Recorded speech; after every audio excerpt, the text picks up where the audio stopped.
Ryan Joseph Kopyar, turning your pain into purpose. This is the story of my life. I share it with you because I believe that the story we tell ourselves about ourselves is not only a narrative of where we once were, but very much directs where we feel we deserve to go in the future. My story has some pain in it, as many of our life stories do. Some of that pain I brought on myself. Some of the pain was completely outside of my control. Regardless of where it comes from, here's what I've come to understand about pain. There's power in pain. The pain of our past is preparing us to serve others in the future. We can't change the past, but we can give it a new meaning through the story we tell ourselves and others about the meaning we give to that pain. In other words, we can't change the pain, but we can change the meaning we give to it. I don't know you, but I do know this. You can change your pain into power. You can change your pain into purpose. Each and every one of us has the ability to change their pain into their purpose. Here's a glimpse into my story of turning my pain into my purpose.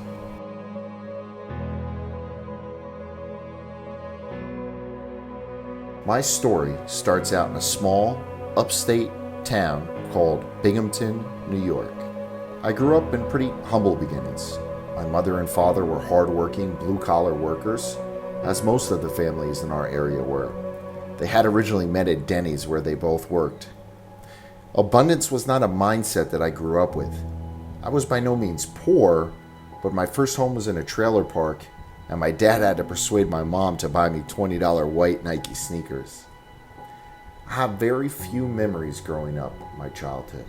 The suppression of childhood memories often happens for children who were exposed to traumatic events early on in their life. For me, this traumatic event occurred on December 29th, 1988, just a few days after Christmas and about 2 weeks before my third birthday. My mother, McKay, who was 8 months pregnant with my unborn sister Megan, was closing the law office at which she worked. As she was locking the offices for the night, a man named Timothy Vale burglarized the property, and upon uncovering that my mother was still there, raped her and strangled her to death with the scarf that she was wearing. Unfortunately, this tragic and traumatic event would be brought to the surface for myself and my family again 2 more times. In 2003, Mr. Val and his cellmate, Timothy Morgan, escaped from the Elmira Correctional Facility. This led to a statewide manhunt. Both inmates were eventually captured. In 2018, the case surrounding the death of my mother went to court again. This time, the issue before the court was brought by the legal representation of Mr. Val. The question at hand was whether the DNA evidence from the scene matched that of Mr. Val's. In July of 2018, it was confirmed by DNA testing. Timothy Val was guilty of murdering an innocent woman and unborn child that December evening in 1988. It took me almost 30 years to admit to myself that I had never really grieved the death of my mother and sister. Unknowingly, I held on to the pain all of that time. And the crazy part is, I didn't even realize I was holding on to the pain. It was buried so deep that I didn't have the conscious awareness to recognize that many of the bad decisions that I was making were an attempt to ease the pain and fill the void that I was feeling.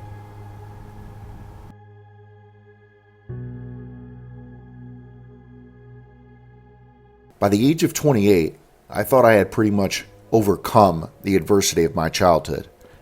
I rarely acknowledged the pain I felt, and if I did, I buried it down deeper to continue on with what I thought was a successful life. I was making 6 figures as the general manager at the largest fitness club in the USA. I was going out every weekend from the beach clubs of New Jersey to the VIP section of some of the best clubs in New York City.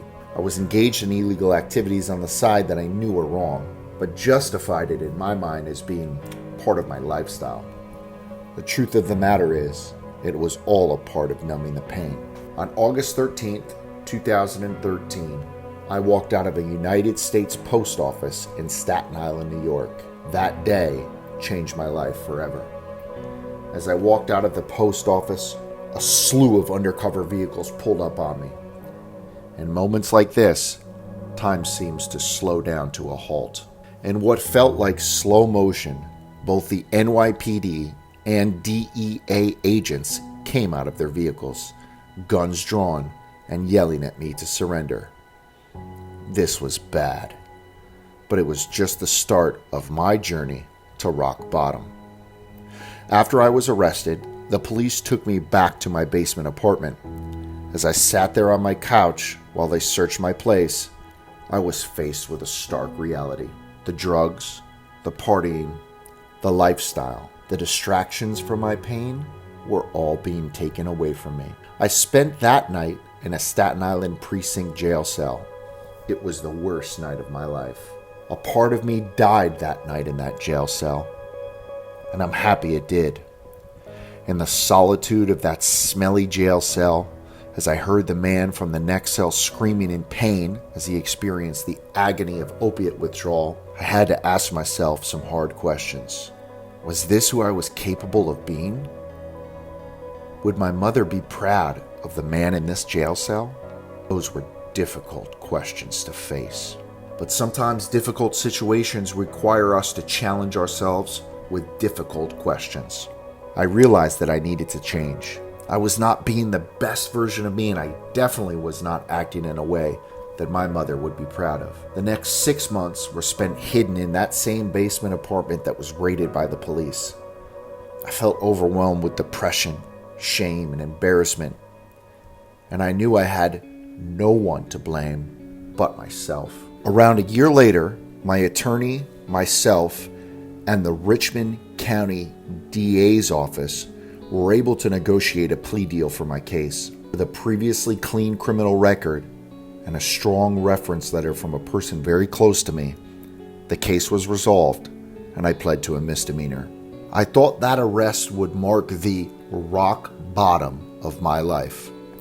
But in 2018, I hit rock bottom once again. In May of 2018, I had a wedding that fell apart at the last minute. I lost my job in August, and I suffered a torn rotator cuff and 2 herniated discs in a serious car accident in September.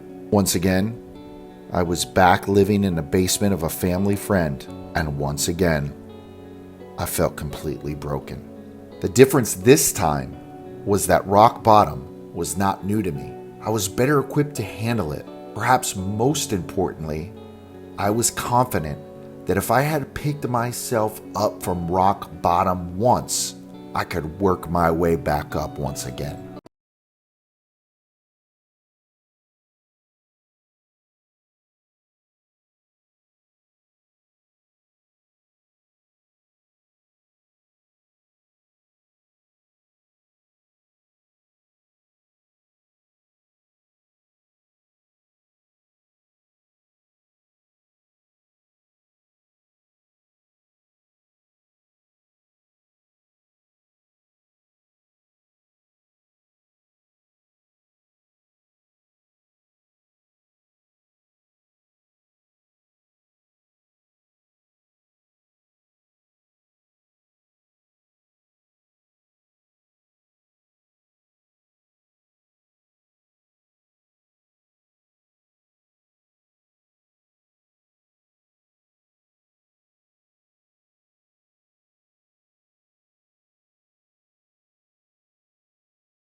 leap of faith.